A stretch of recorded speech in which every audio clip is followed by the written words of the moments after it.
दोस्तों, scalping trading में आप इजीली और फास्ट प्रॉफिटेबल बन सकते हो, पर कुछ बेसिक सी ऐसी मिस्टेक्स है जो आपको प्रॉफिटेबल होने से रोकती है।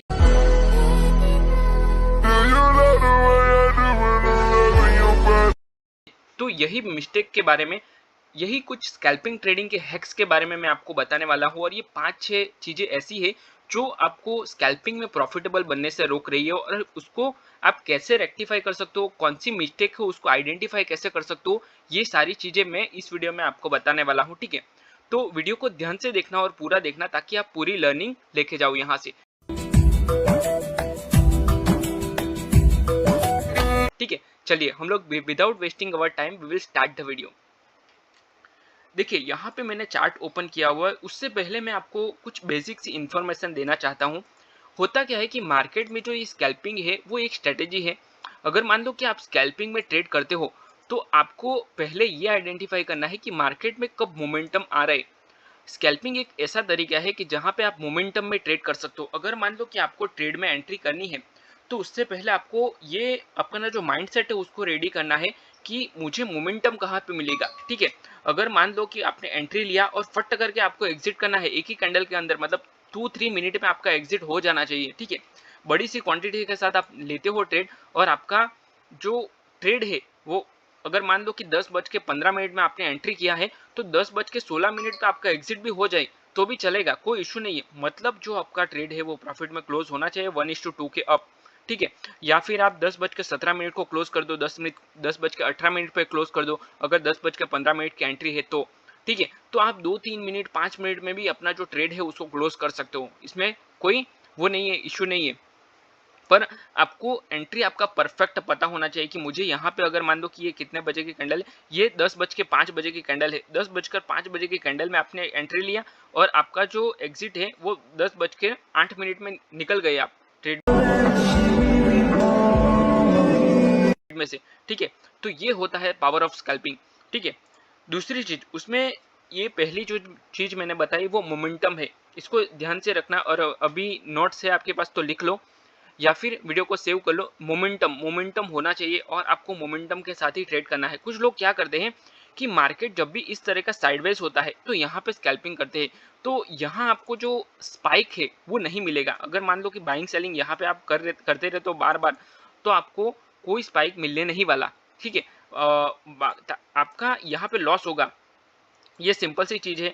तो यहाँ पे जैसे ही ऐसा मार्केट हो, तो यहाँ पे कुछ दिन मार्केट कैसा होता है कि ऑप्शन सेलर्स का होता है, और ऑप्शन बाइंग के लिए वो मार्केट होता ही नहीं है। भले ही ये मार्केट देखो अप साइड में गया है, पर ये ऑप्शन बायर्स के लिए नहीं है। ठीक है, ये आपको पहचानना पड़ेगा, समझना पड़ेगा। आपको प्रॉपर अपनी जो स्ट्रेटेजी है उसके ऊपर ही बाइंग करनी है। अगर मान दो कि यहाँ पे जो आप ट्रेड ले रहे हो, ठीक है, वो 15 मिनट के लिए ले रहे हो, तो 15 मिनट का जो ट्रेड आप एंट्री करते हो और स्कैल्पिंग के लिए एंट्री करते हो, उसका पूरा डिफरेंस होता है। मतलब स्कैल्पिंग में ये होता है कि आप तुरंत आपको एग्जिट करना है, और जो 15 मिनट वाला ट्रेड होता है उसको थोड़ा होल्ड किया जाता है। ठीक है, ये कैंडल पूरा हुआ, 5 मिनट का ये कैंडल है, उसके बाद अगेन 5 मिनट का एक कैंडल है, उसको भी होल्ड किया जाता है, अगेन 5 मिनट का कैंडल है, उसको भी होल्ड किया जाता है। उसके बाद अगर कोई स्विंग मिलता है तो ट्रेल किया जाता है उसको, या फिर बुक किया जाता है quantity, half quantity, full quantity, उसके बाद बुक किया जाता है टारगेट पे आने के बाद। पर जो स्कैल्पिंग होता है वो तुरंत बुक करने वाला चीज है। यहाँ पे बाय किया और तुरंत एग्जिट और एंट्री। दूसरी चीज जो यहाँ पे एंट्री होती है ना, तो उसमें 2-3 चीजें होती हैं। अगर मान दो कि आपका जो एंट्री करने का पॉइंट, ये बहुत सारे लोगों के साथ होता है। मान लो कि 100 रुपीज पे आपको एंट्री करनी थी, पर यहाँ पे मोमेंटम बहुत फास्ट होता है, तो आपका एंट्री जो है वो 107 पे हो गया, 107 पे एंट्री हो गया, तो आपके ये 7 पॉइंट तो ऑलरेडी निकल गए। ठीक है, 7% का तो आपको ऑलरेडी चला गया आपका। और 107 पे जैसे ही एंट्री करते हो, मार्केट क्या करता है, 112 पे आता है और वापस 100 पे आ जाता है। ठीक है, तो ये जो 4 पॉइंट पे तो आप एग्जिट कर नहीं पाओगे, सिंपल है। अगर आपका रिस्क रिवॉर्ड रेशियो 1:2 है तो आपको इसमें लॉस में ही क्लोज करना पड़ेगा। तो ये जो ट्रेड है वो आपका इजीली लॉस में चला गया। आपको एंट्री करनी थी 100 पे, तो आपका जो एंट्री है उसको प्रायोरिटाइज करो। अगर मान लो कि एंट्री आपने प्रॉपर लिया है, एग्जिट एंट्री लिया है, तो फिर कोई इश्यू नहीं है। पर अगर मान लो कि आपने एंट्री ही लेट ले लिया है, थोड़ा सा भी, मतलब 10 सेकंड भी लेट आपसे हो गया, तो फिर आपको इसमें जो लॉस में निकलना पड़ता है। जैसे मैंने बोला 112 पे गए, 112 से डाउन साइड में आ गए। ये सारी जो बातें हैं वो प्रैक्टिकल बातें हैं, मैं खुद कर चुका हूँ, इसके लिए मैं आपको बता रहा हूँ। ठीक है, तो ये जो मेरे सारे वीडियो होते हैं उसमें सारी की सारी बातें जो होती है वो प्रैक्टिकल होती हैं, और जो मैं आपको सिखाता हूँ वो प्रैक्टिकल नॉलेज सिखाता हूँ। तो आप ये बुकिश नॉलेज कोई भी नहीं है, ठीक है? तो इसको समझना आप और इसको इम्प्लीमेंट करना, ठीक है? तो जो आपका एंट्री होता है वो एग्जिट लेवल पे होना चाहिए, और अगर मान लो कि आपसे ये छूट जा रहा है तो आप उसके बाद एंट्री नहीं करोगे, उसको अवॉइड करोगे, उसको छोड़ दोगे, ठीक है? उसके बाद आता है जो मैंने आपको बताया कि आपका रिस्क रिवॉर्ड रेशियो। और हाँ, अगर मान लो कि आपको एग्जैक्ट एक्यूरेट टाइम पे एंट्री लेना है तो आपका ब्रोकर्स बहुत अच्छा होना चाहिए, जैसे कि धन ब्रोकर है, कुछ दूसरे भी बहुत सारे ब्रोकर हैं जिसमें प्रॉपर टाइम पे एंट्री होता है, टाइम पे एग्जिट होता है। तो ऐसे ब्रोकर चुन लो। कुछ मार्केट में ऐसे, मैं नाम नहीं बताना चाहता, कुछ ब्रोकर्स ऐसे हैं जो बहुत ज़्यादा लैग होते हैं। अगर मान लो आपने 100 पे एंट्री लिया तो वो 107 पे जाके एंट्री एग्जीक्यूट होता है, ठीक है? अगर मान लो आपने 100 पे एंट्री लिया तो प्रॉफिट चला भी जाता है, फिर भी उसमें नहीं दिखता है। तो ये सारे ब्रोकर्स में होता है, और ये है ही, इसको एक्सेप्ट ही करना पड़ेगा। That is reality, we need to be accepted. कोई ऑप्शन नहीं है हमारे पास, ठीक है? तो उसके लिए हमें जो ब्रोकर चुनना है वो एग्जैक्ट परफेक्ट ब्रोकर चुनना चाहिए, ठीक है?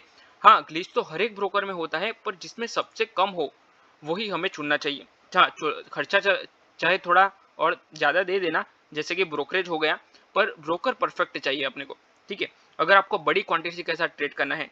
दूसरा, आपका जो रिस्क रिवॉर्ड रेशियो है वो परफेक्ट होना चाहिए। अगर मान लो कि रिस्क रिवॉर्ड रेशियो में आपने लोचा किया, मान लो कि आपने जो 1:1 से नीचे लिया, आपका रिस्क रिवॉर्ड रेशियो है, तो आपका इसमें प्रॉफिटेबल नहीं बन पाओगे, आप ब्रेक इवन पे ही रहोगे। उससे अच्छा स्कैल्पिंग मत करो। आपका जो रिस्क रिवॉर्ड रेशियो है, ऐसी मतलब आप 1:2 के ऊपर नहीं मतलब ले रहे हो इसमें, तो आपका इसमें कहीं ना कहीं स्ट्रेटेजी के अंदर इश्यू है। आपका स्ट्रेटेजी ठीक नहीं है, आपने जो एंट्री कहा है वहां पे गलत है, कुछ ना कुछ मिस्टेक कर रहे हो आप, ठीक है?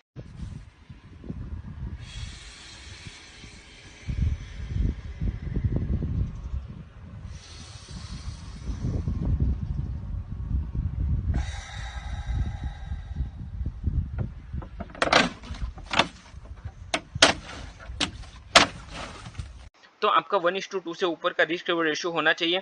आपका जो ट्रेडिंग स्टाइल है वो आईटीएम में होना चाहिए, मतलब ट्रेडिंग जो आप करते हो वो इन द मनी में आपको ट्रेड करना है। आपका जो माइंडसेट है वो राइट होना चाहिए। अगर मान लो कि आपका जो माइंडसेट है वो लॉन्ग टर्म होल्ड करने का है, अगर मान लो यहाँ पर ट्रेड कर लिया, आपको एग्जिट करने का मन नहीं हो रहा है, लॉन्ग टर्म मुझे तो होल्ड करना है, तो फिर ये नहीं चलेगा, आपको तुरंत एग्जिट करना ही है। जैसे ही आपका एग्जिट आए आपको उसमें से निकल जाना है।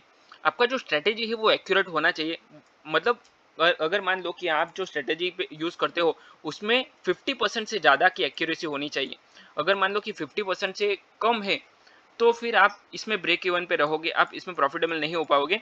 जैसे कि अगर मान लो कि यहाँ पे होता क्या है कि आपने 5 बार जो है ट्रेड में विन किया, और 5 बार से ज़्यादा विन किया, मतलब 6 बार विन किया और आपने 4 बार लूज़ किया। 10 में से 10 ट्रेड है उसमें से 6 बार आपने विन किया और 4 बार आपने लॉस किया, तो आप इसमें प्रॉफिटेबल अच्छे से हो पाओगे, ठीक है? तो ये होना बहुत ज़रूरी है, आपका जो स्ट्रेटेजी है वो एक्यूरेट होना चाहिए। अगेन अगेन मैं आपको बताता हूँ कि आपका जो सेटअप है वो परफेक्ट होना चाहिए, स्ट्रेटेजी बराबर होना चाहिए। तो मैं एक बार रिपीट कर देता हूँ हम लोगों ने क्या क्या डिस्कस किया। पहले तो आपका जो स्ट्रेटेजी है वो एक्यूरेट होना चाहिए, 50% के अप का होना चाहिए।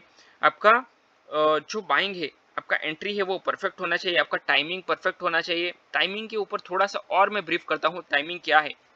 तो मोमेंटम कब आता है, तो परफेक्ट टाइमिंग के ऊपर आता है। देखो ये 10 बजे आया है मोमेंटम, ठीक है? 2 बजे मोमेंटम आता है। ऑप्शन बाइंग में अगर आप निफ्टी में ट्रेड करते हो, सेंसेक्स में ट्रेड करते हो, इंडियन मार्केट में, ठीक है?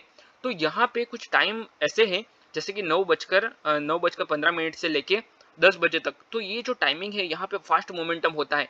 तो ये यहाँ पे मोमेंटम ट्रेड कर सकते हो, फटक से एंटी, फटक से एग्जिट, ये कर सकते हो आप, ठीक है?